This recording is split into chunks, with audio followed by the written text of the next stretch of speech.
Hello friends, कैसे हैं आप लोग। आज हमारा टॉपिक है मेंस्ट्रुअल साइकिल। एक इम्पॉर्टेंट टॉपिक है डिस्कस करने के लिए, क्योंकि मैक्सिमम लोग मेंस्ट्रुअल साइकिल के बारे में फुल डिटेल नहीं जानते।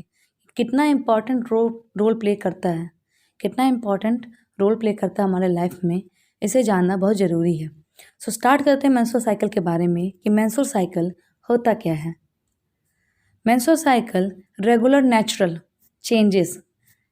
चेंजेस होता है that occurs in female reproductive system में ये नेचुरल चेंजेस होता है जो रेगुलरली अकर होता है month wise.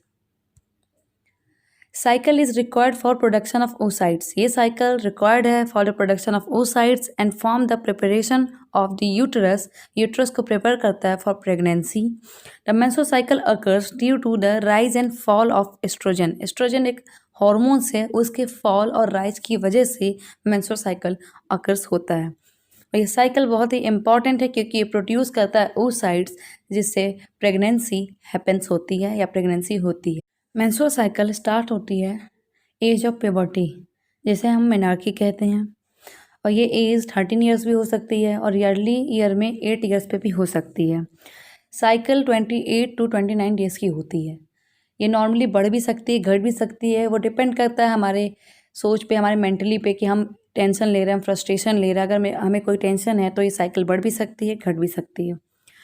Cessation of menstrual cycle, जब मेंस्ट्रुअल साइकिल ख़त्म हो जाती है, मेंस्ट्रुअल साइकिल ख़त्म होती है at the end of reproductive age जब ख़त्म होता है एक वुमन का, तब ये साइकिल स्टॉप होती है और उस टाइम को हम मेनोपॉज कहते हैं। स्टार्ट होती है तो मेनार्की, स्टॉप होती है तो मेनोपॉज।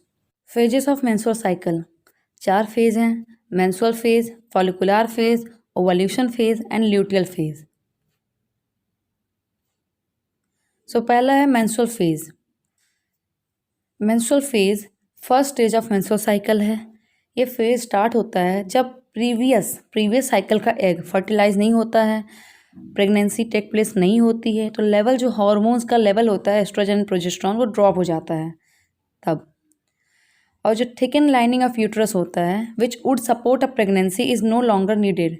जो प्रेगनेंसी के लिए यूट्रस थिकन लाइनिंग प्रोड्यूस करता है उसकी कोई ज़रूरत नहीं होती है। सो वो सेट हो जाता है थ्रू वजाइना, वो बाहर आ जाता है वजाइना के through. During period release a combination of blood, mucus and tissues from uterus. Period के टाइम रिलीज होता है combination of blood, mucus and tissues from the uterus. Second phase है follicular phase. Follicular phase start होता है first day of period until ovulation. First day of period से start होता है जब तक ओवल्यूशन नहीं होता है, अंटिल ओवल्यूशन। ये स्टार्ट होता है जब हाइपोथैलेमस सेंड करता है signal to pituitary gland. Hypothalamus एक सिग्नल भेजता है पिट्यूटरी ग्लैंड को कि वो रिलीज करे follicle stimulating hormone FSH। This hormone stimulate ovaries. ये हार्मोन्स FSH हार्मोन्स प्रोड्यूस करता है, स्टिमुलेट करता है ओवरीज को कि प्रोड्यूस करे 5 to 20 स्मॉल सैक, जिसे हम फॉलिकल्स कहते हैं, और ईच फॉलिकल्स कंटेन करता है इमेच्योर एग।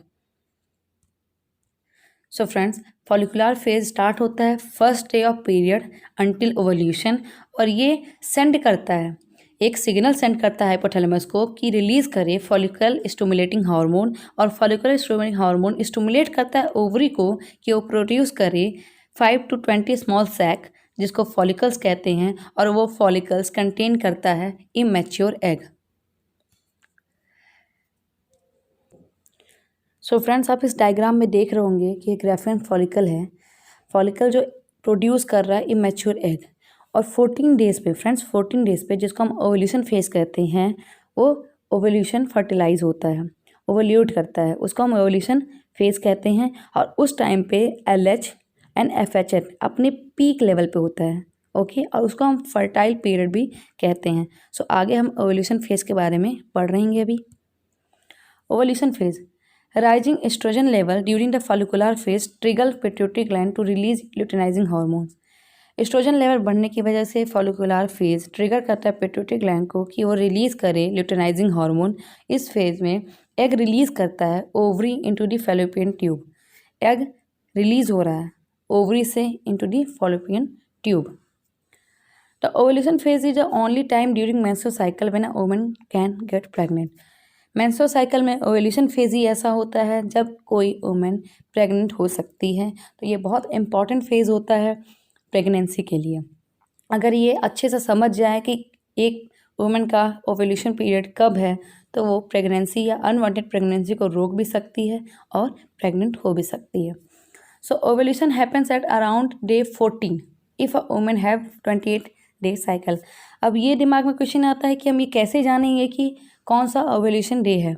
सो अगर किसी का 28 डे का साइकिल है, सो वो 28 में -14 करेगा, तो 14 डे जो उसका होगा वो होगा ओव्यूलेशन डे। अगर ये साइकिल 30 डेज़ की है, तो हम 30 डेज़ में माइनस कर देंगे 14 डे, तो जो डेट आएगी एक मंथ में, वो डेट ओव्यूलेशन की होगी। और ये जो मेंस्ट्रुअल साइकिल है, इट लास्ट अबाउट 24 आवर्स। जो ये मिडिल ऑफ मेंस्ट्रुअल साइकिल है, 14 डेज को कह रहे हैं, ये 24 आवर्स तक रहती है। After a day the egg will die. उसके बाद जो एग होता है वो डाई हो जाता है या डिजॉल्व हो जाता है और वो फर्टिलाइज नहीं होता। अगर उस टाइम में स्पर्म मिल जाता है तो वो फर्टिलाइज हो जाता है। ल्यूटियल फेज़, ये ल्यूटियल फेज़ है, लास्ट फेज़ है। This phase start from ovulation until next period start. ये स्टार्ट होता है ओवल्यूशन से लेके जब तक कोई नेक्स्ट पीरियड स्टार्ट होता है, अगले मंथ का पीरियड स्टार्ट होगा। After the follicle release its egg, जब फॉलिकल रिलीज करता है egg, it changes into corpus luteum. This structure release hormones mainly progesterone and some oestrogen. ये स्ट्रक्चर रिलीज करता है mainly progesterone and some level of oestrogen. The rise in hormones keeps uterine lining thick. ये hormones के बढ़ने की वजह से uterine lining thick रहती है और ready for a fertilise egg to implant. Ready रहती है फर्टिलाइज एग को इम्प्लांट करने के लिए, क्योंकि जब फर्टिलाइज एग हो जाता है, एग फर्टिलाइज हो जाता है, फर्टिलाइजेशन हैपन हो जाता है, उसके बाद यूट्रस अपनी लाइनिंग को ठीक करता है उसे इम्प्लांट करने के लिए। If egg is fertilise, in case if egg is fertilise, body will produce HCG hormones.